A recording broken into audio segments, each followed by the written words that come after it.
Welcome to poultry university. मेरा नाम मोहम्मद शाह ज़हूर है। मैं सर्टिफाइड पोल्ट्री कंसल्टेंट हूँ। आज हम आपको कुछ अहम हदायत बताएंगे जिस पर अमल करके आप सर्दियों में अपने बर्ड को मुख्तलिफ बीमारियों से बचा सकते हैं। अपना जो इकोनॉमिकल लॉस है उससे बचा जा सकता है। कुछ ज़्यादा चीज़ें नहीं है, सीधा सीधा 3 से 4, 4 से 5 चीज़ें आपको बताऊंगा। उस पे आपने अमल दरामद करना है और आप बहुत मेजर लॉसेस से बच सकते हैं। विंटर सीजन जो होता है ना, ये पोल्ट्री प्रोडक्शन के लिए एक बहुत बड़ा चैलेंज होता है। इसमें क्या होता है कि जो ही आपके जो शेड का या सराउंडिंग का या आपके माहौल का टेम्परेचर जो डाउन होता है 20 डिग्री सेंटीग्रेड या 15 डिग्री सेंटीग्रेड से नीचे या 10 से नीचे जाता है, तो आपके लिए बहुत बड़ा चैलेंज होता है। उसमें आपने अपनी वेंटिलेशन को, अपनी सारी चीज़ों को देखना होता है। तो अगर आप ये ध्यान नहीं देते तो क्या होता है कि आपका प्रोडक्शन लॉस होता है, आपकी पुअर एफसीआर आती है, आपकी एग प्रोडक्शन वैसे नहीं आती, आपकी हैचेबिलिटी डाउन हो जाती है। ठीक है, और आप बहुत ज़्यादा जो है ना मेजर लॉस आपको फेस करना पड़ता है। तो इस सिलसिले में मैं आपको सिर्फ चीता चीता चीज़ें बताऊंगा कि किन चीज़ों को आपने जो है ना अपने ज़हन में रखना है। सबसे पहले सर्दियों में आपने जो है शेड की ओरिएंटेशन जो है उसका ख्याल रखना है। उसके बाद आपने मैनेजमेंट जो है अपने, जिसमें आपकी लिटर मैनेजमेंट है, आपकी फीड मैनेजमेंट है, आपकी वाटर मैनेजमेंट है। उसके बाद आपकी रेस्पिरेटरी डिजीज़ के अगेंस्ट मैनेजमेंट है। उसके बाद आपकी फीड को अगर बात करें फीड मैनेजमेंट की, तो उसमें आपका अमाइनो एसिड है, प्रोटीन्स हैं, एंजाइम्स हैं, उनकी जो है मैनेजमेंट है। और उसके बाद आपका जो है वाटर मैनेजमेंट है। तो हम स्टेप बाय स्टेप जो है इनको डिस्कस करेंगे।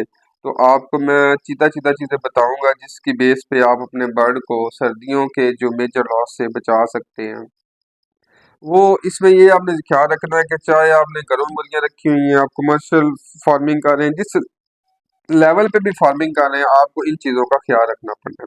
सबसे पहले तो ओरिएंटेशन की बात करें कि जो शेड का डिज़ाइन है ना, वो हमेशा आपका ईस्ट वेस्ट होना चाहिए ताकि मैक्सिमम जो है ना सनलाइट आपके शेड में जाए।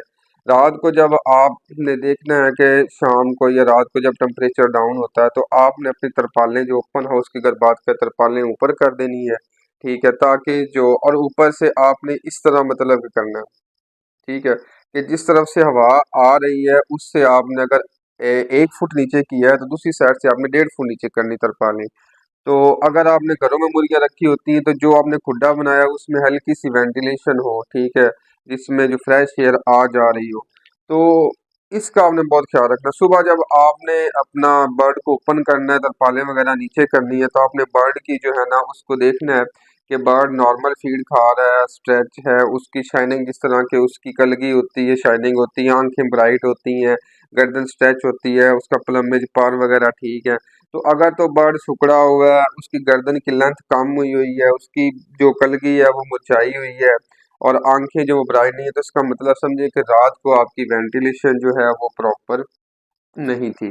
इस तरह अगर हम ब्रॉयलर की बात करें या कमर्शियल एयर की बात करें, तो जो ही टेम्परेचर रात को नीचे जाता है उस हिसाब से आपने बर्ड को जो CFM है आपने हमेशा ज़हन में रखना है कि जब टेम्परेचर बाहर का 10 से 15 डिग्री सेंटीग्रेड आ गया है, अगर तो आप फ्रंट फैन चला रहे हैं तो आपने 0.5 CFM पर केजी देना है, और अगर आप साइड फैन चला रहे हैं तो उसको 0.9 CFM है। ये आपका थंब रूल है। आपने सिर्फ अपने टोटल बर्ड उसको वजन के साथ मल्टीप्लाई भी करना है और फिर उसके साथ 0.5 CFM के साथ डिवाइड बाई टोटल फैन।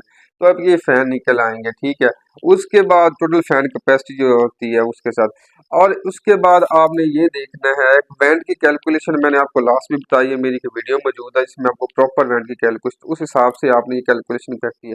सुबह जब आप देखेंगे कि जो अगर आपका ब्रॉयलर बर्ड है वो मोर्टेलिटी हो रही है, उसकी आंखें वगैरह जो है वो कंजक्टिवाइटिस है, उसकी कलगी डिप्रेस है या मतलब कि ड्राई हो रही है, तो समझ जाएं कि आपकी वेंटिलेशन सेम लेयर में भी यही है, आपकी प्रोडक्शन ड्रॉप होगी।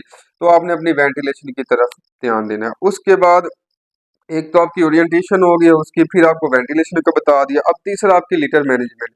लिटर मैनेजमेंट जो है आपने ख्याल रखना है कि तकरीबन 5 इंच बरादा आपको होना चाहिए। ब्रूडिंग टेम्परेचर जो आपका है वो लिटर का जो है वो अराउंड जो है ना 35 मतलब के राउंड होना चाहिए शेड का। और जो लीटर का टेम्परेचर है वो 28, 30, 32 इसकी रेंज में होना चाहिए।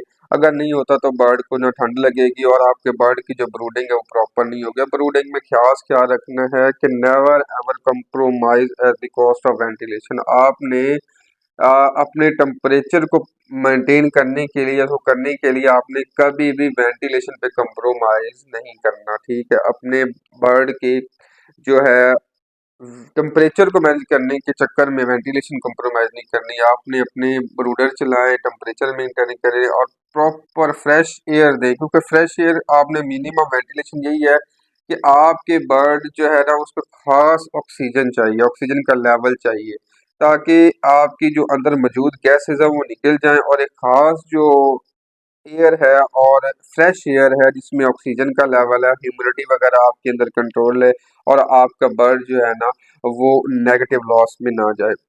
उसके बाद अगर फीड की बात करें, फीड मैनेजमेंट जो है ये बहुत बड़ा कंसर्न है। फीड मैनेजमेंट में ये है कि जब सर्दी शुद्ध बर्ड को एक्स्ट्रा एनर्जी दें, एक्स्ट्रा फीडिंग करें, खास तौर पर जो ब्रॉयलर है वाले हैं, अगर तो मौसम ज़्यादा सर्द है तो थोड़ी सी इसको 4.5 की बजाय 4.6 पे या 4.7 पे उसको फीडिंग करें। लेयर वाले जो उनको 1-2 ग्राम, अगर 100 ग्राम फीड ले रहा है तो 102 ग्राम दें। गोल्डन मिश्री वाले उसमें क्या है कि वो अपना जो फीड है उसमें ऑयल वगैरह ऐड करें, ठीक है, ताकि बर्ड को एक्स्ट्रा एनर्जी मिले। उसके बाद वाटर मैनेजमेंट, वाटर मैनेजमेंट का ये ख्याल रखना है। कुछ लोग मिस्टेक सबसे बड़ी क्या करते हैं कि रात को टैंकी भरी रहती है, बाहर होती है, जब वो सुबह पानी देते हैं तो वो ठंडा पानी होता है, जिसकी क्या वजह से क्या होता है कि सांस के मसले शुरू होते हैं। आपने कभी भी बर्ड को स्टॉक किया हुआ पानी नहीं देना। आपने रात को जब मिडनाइट ऑन करनी है, या ब्रायलर है या किलेर है या घरों में मुर्गियां रखनी है, आपने ताज़ा पानी बर्ड को ऑफर करना है, टैप वाटर ऑफर करना है, ताज़ा पानी दे, ताकि आपका जो है वो फ्रीजिंग वाला जो चक्कर है, पानी जमा हुआ ना हो, पानी ठंडा ना हो। अगर ठंडा पानी होगा तो नो डाउट आपके बर्ड को जो है ना सांस की बीमारी का मसला होगा। उसके बाद अगर हम रेस्पिरेटरी बीमारियों का देखें तो उसकी मैनेजमेंट का बताएं तो सबसे पहले अगर आपका वेंटिलेशन ठीक नहीं होगी, आपका पानी की मैनेजमेंट ठीक, वाटर मैनेजमेंट ठीक नहीं होगा तो सांस के मसले आएंगे, ठीक है। अगर आपने वेंटिलेशन ठीक करी, उसके अलावा आप क्या करें कि रूटीन में जो है जिसमें मेंथोल है, यूकलिप्टस ऑयल है, एयर गन है, एयर गन एक अच्छी प्रोडक्ट है, हाई ईज एक अच्छी प्रोडक्ट है, उसको 1 सीसी 2 लीटर के हिसाब से वो चलाएं। उसके बाद अगर गर्म मुर्गियाँ रखी हुई तो आप मेडिकल स्टोर से आराम से आपको हाइड्रालीन, माइनोफाइलिन, इसीफाइल ये भी चीज़ें मिल जाती हैं। ये आप 1 सीसी 2 लीटर के हिसाब से या 3 सीसी फी लीटर के हिसाब से जो है ना इसको पानी में दें। 1 लीटर में जो आपका 8-10 घंटे इस्तेमाल है उसमें इस्तेमाल करें। उसके बाद आपने जो फीड है उसमें मिनरल्स वगैरह, अमाइनो एसिड वो एक्स्ट्रा करें, ठीक है। जो आप फीड अगर तुम मर्शल वगैरह डाल रहे हैं तो उसमें मतलब कि आप बाहर से मल्टीविटामिन वगैरह वो डाल लें। और अगर आप अपने घरों मुर्गियाँ रखी होती तो आप बाहर से जो है आपको एवियन कैप्सूल मिल जाते हैं, मल्टीविटामिन की चीज़ें मिल जाती हैं, बी कम्प्लेक्स, लाइजोविट मिल जाता है, वो फीड में जो है ना वो ऐड करें। और दूसरा जो बड़ी बात है कि आप फीड में एनएसपी एंजाइम जो है वो ऐड करें, उससे भी आपकी जो है एनर्जी वो बेहतर हो जाएगी और बर्ड की परफॉर्मेंस बेहतर, प्रोटीएज है, ज़ाइलानीज है, अमालेज है, वो डाल लें।